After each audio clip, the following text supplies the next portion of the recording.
Hello student, good afternoon. तो चलिए आज मैं आप फिर से आ गई हूँ पॉलिटी क्लास 8 एनसीईआरटी चैप्टर 5 न्यायपालिका का समरी लेके।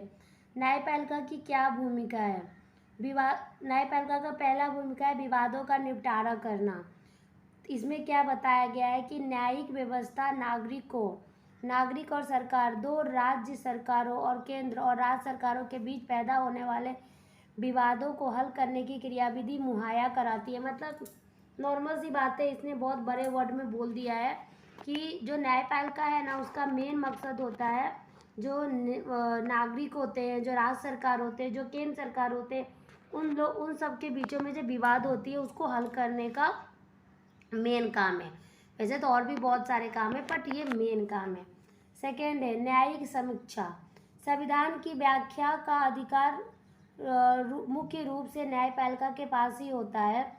इस नाते यदि न्यायपालिका को ऐसा लगता है कि संसद द्वारा पारित किया गया कोई कानून संविधान के आधारभूत ढांचे का उल्लंघन करता है तो उस कानून को रद्द कर सकता है। मतलब न्यायपालिका ही है, मतलब आपके संविधान में जितने भी अनुच्छेद हैं या आपके संविधान के जितने भी रूल हैं, यदि न्यायपालिका को ऐसा लग रहा है कि उसका उल्लंघन हो रहा है तो उसके खिलाफ कार्रवाई कर सकता है, या यदि उसको लग रहा है कि उस कानून से किसी का नुकसान हो रहा है तो उसको रद्द भी कर सकता है।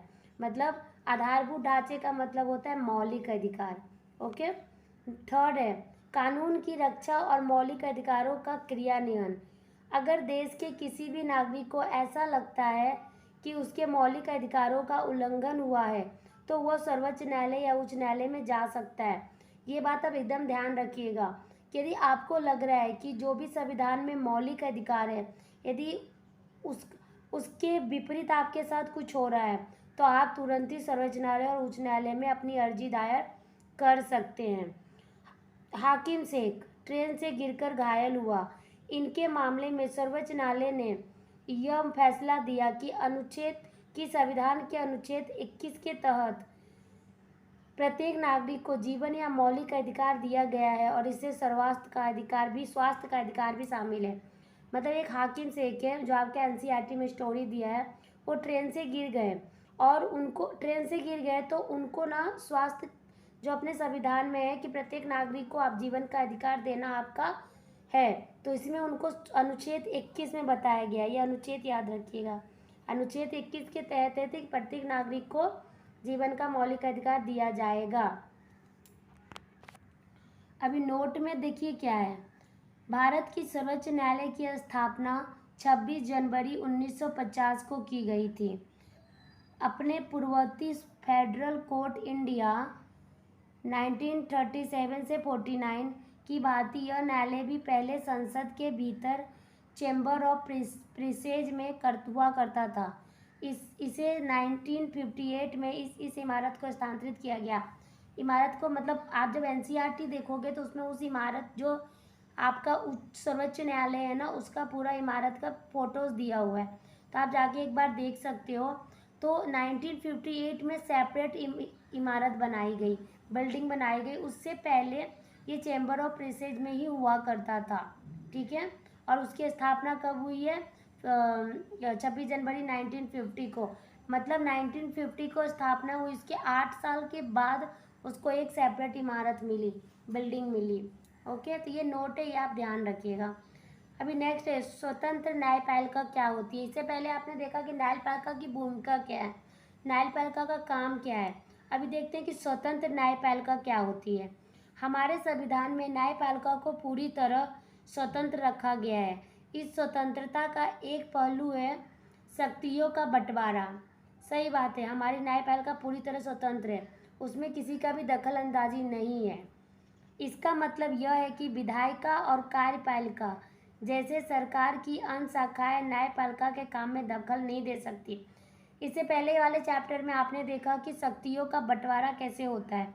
तो शक्तियों का बंटवारा 3 रूप में होता है, एक विधायिका, एक कार्यपालिका और एक न्यायपालिका। तो इसमें क्या बताया गया, जो अपनी न्यायपालिका है ना, उसमें विधायिका और कार्यपालिका किसी भी तरह की दखलंदाजी नहीं कर सकती है।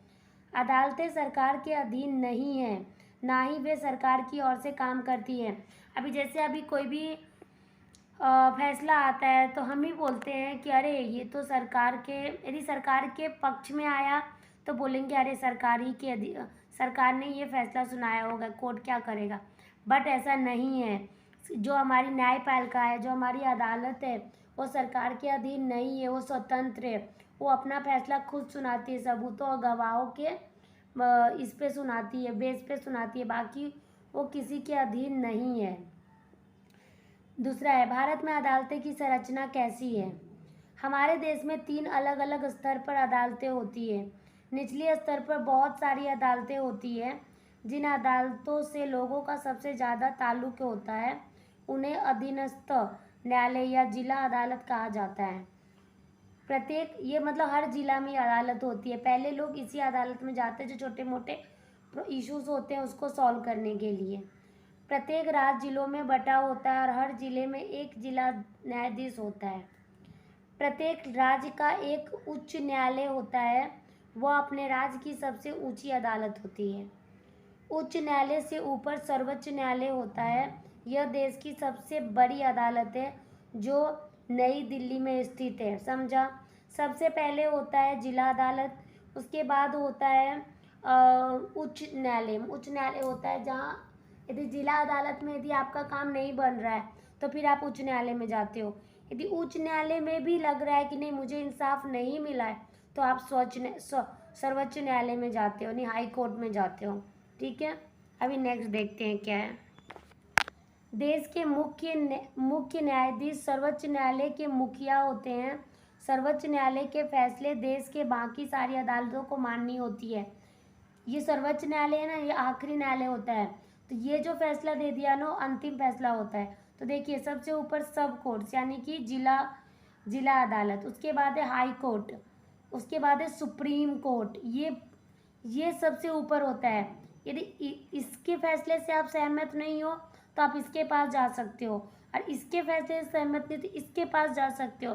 बट इसके भी फैसले से यदि आप सहमत नहीं हो तो फिर आप कहीं भी नहीं जा सकते, आपको होना ही, ये अंतिम डिसीजन होता है। ओके। सतत विकास लक्ष्य 16, शांति, न्याय और सशक्त संस्थाएं, peace and justice strong institution. ये सतत विकास 17 होते हैं, ये उसमें से 16वां है। ठीक है, आपको पूरे 17 याद करने होंगे, तो आप गूगल पे या कहीं भी सर्च करोगे सतत विकास लक्ष्य तो आपको मिल जाएगा। ओके। अभी नेक्स्ट, भारत में हमारे पास एकीकृत न्यायिक व्यवस्था है। इसका मतलब यह है कि ऊपरी अदालतों के फैसले नीचे की सारी अदालतों को माननी होती है। जो अभी मैंने आपको कहा कि यदि सुप्रीम कोर्ट ने कोई फैसला दिया तो हाई कोर्ट को भी माननी है और सब कोर्ट्स को भी माननी है। ठीक है। अगर किसी व्यक्ति को ऐसा लगता है कि निचली अदालत द्वारा दिया गया फैसला सही नहीं है तो उसके ऊपर की अदालत में अपील कर सकता है। नेचुरली जो ऊपर बताया वही है। नोट 3 देखिए, उच्च न्यायालयों की स्थापना सबसे पहले 1862 में कलकत्ता, बम्बई और मद्रास में की गई थी। ये तीनों प्रेसिडेंसी शहर थे। सर्वोच्च न्यायालय का 1950 में हुआ था और इसका 1862 में। दिल्ली उच्च न्यायालय का गठन 1966 में हुआ था। आज देश भर में 25 उच्च न्यायालय हैं। ठीक है, बहुत सारे राज्य के अपने उच्च न्यायालय हैं, जबकि पंजाब और हरियाणा का एक साझा उच्च न्यायालय है चंडीगढ़ में। ये क्वेश्चन आते हैं एग्जाम में कि मतलब सभी राज्य के अपने अपने उच्च न्यायालय हैं, बट एक पंजाब और हरियाणा इन दोनों का मिलकर कंबाइन एक उच्च न्यायालय है जो कि चंडीगढ़ में है। ठीक है। दूसरी तरफ 4 पूर्वोत्तर राज्यों में असम, नागालैंड, मिजोरम और अरुणाचल प्रदेश के लिए गुवाहाटी में एक ही उच्च न्यायालय रखा गया है। ये भी पॉइंट आप याद रखिएगा कि 4 पूर्वोत्तर, पीछे आपने देखा कि 2 राज्यों के लिए एक उच्च न्यायालय है चंडीगढ़, अभी 4 पूर्वोत्तर राज्यों के जैसे असम, नागालैंड, मिजोरम और अरुणाचल प्रदेश के लिए एक ही शहर में एक ही उच्च न्यायालय है जो कि गुवाहाटी में है। ठीक है। 1 जनवरी 2019 से आंध्र प्रदेश यानी अमरावती और तेलंगाना यानी हैदराबाद में अलग अलग उच्च न्यायालय हैं। न्यायालयों की राज्य के अन्य हिस्सों में खंडपीठ भी है, मतलब बेंच भी है अन्य राज्यों में। ठीक है, ये आपका नोट था। अब देखिए विधि व्यवस्था की विभिन्न शाखाएं कौन सी है। फौजदारी कानून के अलावा हमारी विधि व्यवस्था दीवानी कानून या सिविल लॉ से संबंधित मामलों को भी देखती है।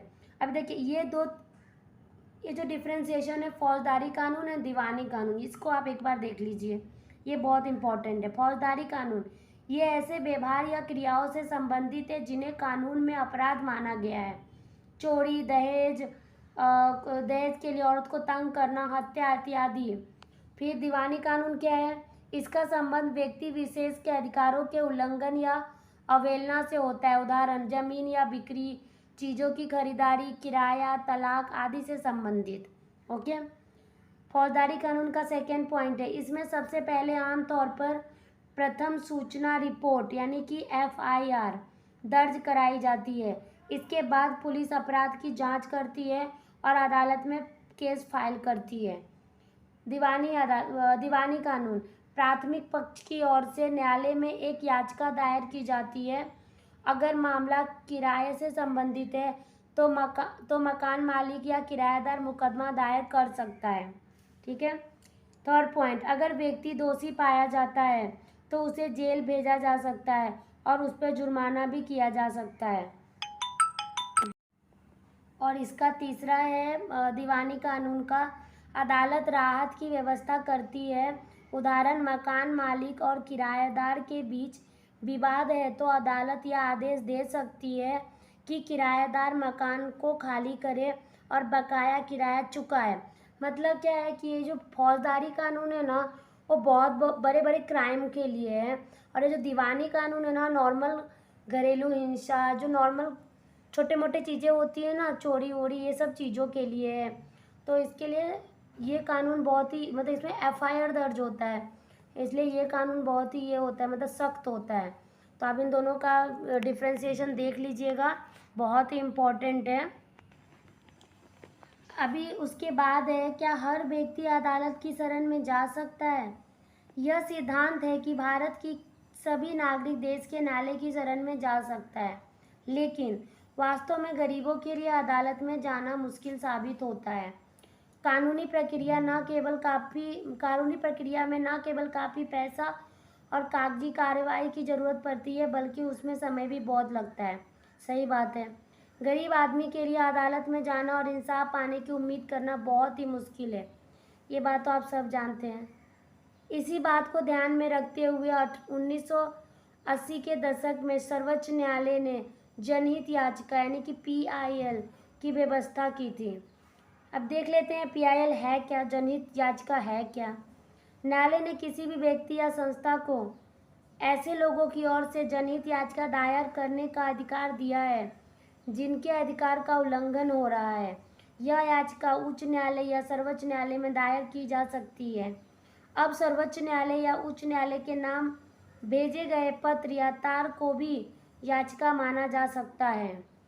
देखो इसमें क्या है ना, इसमें बहुत अच्छी बात बताई गई है कि यदि कोई गरीब व्यक्ति है वो अपनी याचिका लेके नहीं जा सकता है सर्वोच्च या उच्च न्यायालय में, तो जो संस्था होती है संस्था उनकी तरफ से उनकी याचिका लेके जा सकती है, क्योंकि उनको सब कुछ पता है, कागजी कार्रवाई सब पता है, तो वो उनकी तरफ से एज ए इमीडिएटर जा सकते हैं सर्वोच्च न्यायालय या उच्च न्यायालय में। ठीक है।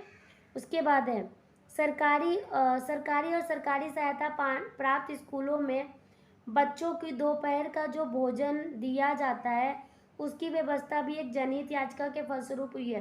आपको पता होगा मिड डे मील क्या है, जो बच्चे स्कूल जाते हैं प्राइवेट गवर्नमेंट स्कूल में उनको दोपहर का खाना दिया जाता है। ये बात सही है, किसी किसी स्कूल में वो खाना अच्छा नहीं रहता है, हाँ बट दिया जाता है। तो वो भी किसी संस्था यानी कि जनहित याचिका के फलस्वरूप ही हुई है। किसी ने देखा कि अरे बच्चे को खाना अच्छा नहीं मिल रहा है, तब नहीं, ये कब हुआ था, जब देख रहे थे कि गवर्नमेंट का जो सरकार का जो भी अनाज है वो वेस्टेज जा रहा है, गोदामों में परे सड़ रहा है, तभी एक संस्था ने याचिका दायर की कि यदि आपका अनाज सड़ रहा है तो आप उसको यूज़ कीजिए ना। तो उसी पे ये मिड डे मील का चलन शुरू हो गया था। तो अभी देखिए आगे क्या है कि People's Union for Civil PUCL नामक संगठन ने सर्वोच्च न्यायालय में जनहित याचिका दायर की। याचिका में कहा गया था कि संविधान के अनुच्छेद 21 जो आपने पीछे देखा में दिए गए जीवन के मौलिक अधिकारों में भोजन का अधिकार भी है। मतलब वो जो मैंने मिड डे मील के बारे में बताया ना, वो यही संस्था थी, People's Union for Civil, PUCL, यही संस्था थी। इन्होंने क्या बोला कि आपके संविधान अनुच्छेद 21 में ये कहा गया है कि जीवन का अधिकार भी सर्वोच्च अधिकार है। तो जो आप अनाज ऐसे ही सरा के फेंक रहे हो, तो अनाज आप बच्चे में बना मतलब उनको भोजन में क्यों नहीं दे रहे हो, उनके यूज में क्यों नहीं आने दे रहे हो। तो उन्हीं की याचिका को ध्यान में रखते हुए यह कानून बनाया गया। नेक्स्ट है, ओल्गा टेलिस बनाम बम्बई नगर निगम के मुकदमे न्यायालय ने आजीविका के अधिकार को जीवन के अधिकार का हिस्सा बनाया। अनुच्छेद 21 के तहत जीवन का मतलब केवल जैविक अस्तित्व बनाए रखने से कहीं ज़्यादा होता है। जीवन के अधिकार का यह एक आयाम है। इस अधिकार का इतना ही महत्वपूर्ण पहलू आजीविका के अधिकार भी है, क्योंकि कोई भी व्यक्ति जीवन जीने के साधनों यानी आजीविका के बिना जीवित नहीं रह सकता है। ठीक है, तो ये था आपका न्यायपालिका चैप्टर। मतलब इसमें क्या बताया कि न्यायपालिका का क्या काम है, न्यायपालिका में जो संविधान अनुच्छेद होते हैं उसमें न्यायपालिका उसको कैसे हैंडल करती है, यदि कोई संविधान का उल्लंघन करता है तो उसको न्यायपालिका कैसे हैंडल करती है, ये सब चीज़ें बताई गई है इसमें।